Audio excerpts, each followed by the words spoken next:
Mula sa pinakamalawak na newsroom sa buong Pilipinas. Ito ang Radyo Pilipinas News Update.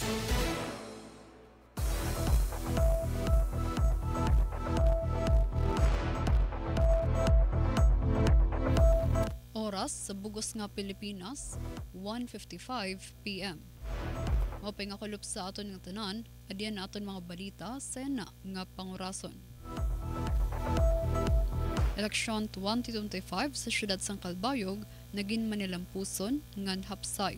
Pamatian tan detalye kan Suzette Pretensyo. Radyo Pilipinas Report.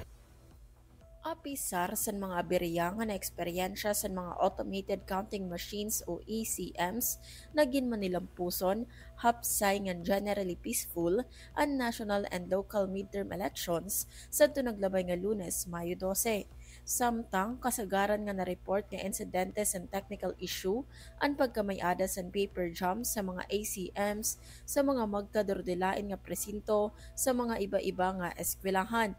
Primera nga rason sa paper jams sa mala sa mga DESO technical support staff in-an kadamo nga ballots nga ginsusulod sa makina nga nantapo-tapo sa mga balota.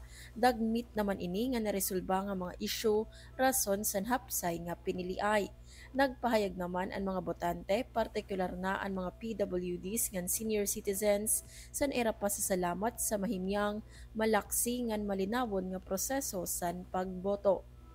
Para sa Bagong Pilipinas, Suzette Pretensyo, Radyo Pilipinas, Radyo Publiko, Calbayog.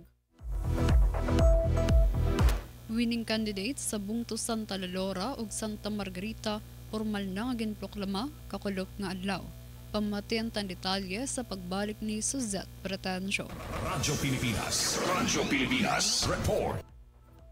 Sa lain pang balita, opisyal na nga ginproklama sa Commission on Elections o COMELEC ang mga nagdaog nga kandidato sa mga bungto sa Santa Margarita ngan Talalora Samar kasunod sa 2025 national and local elections. Sa Santa Margarita, gindumara sa COMELEC kaupo ng Municipal Board of Canvassers ang formal nga proklamasyon sa mga nagdaog nga opisyal. Nagpapadayon sa pwesto como mayor si Felix Panganuron ngan si Sol de Loraya como vice mayor. Upod nera ang walo nga nagdaog nga sangguniang bayan members nga sira Alma Alegria, Esoy Egot, Winifreda Relos, Edwin Pueblos, Marjo Escuadra, Maria Salomon, Hermie Mendoza ngan Liza Pedrosa.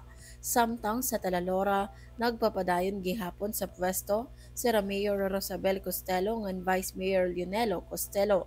Ginproklamar gihapon ang walo nga sangguniang bayan members upod ang pipira nga bag-o sa lista.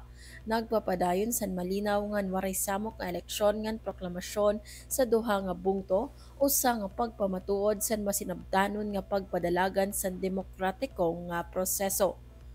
Para sa Bagong Pilipinas, Suzette Pretensyo, Radyo Pilipinas, Radyo Publiko, Calbayog. Inyang kabugusan sa aton mga balita sa na nga pangurason. Padayon gihapon kamo nga mamati sa DYOG Radyo Pilipinas, Radyo Publiko, Calbayog para sa news updates. Masunod na ang programa Huwan Trabaho, kaupod si Jamie Quinto. Ako si Charmaine Perito para sa Radyo Pilipinas, Radyo Publiko. Mula sa pinakamalawak na newsroom sa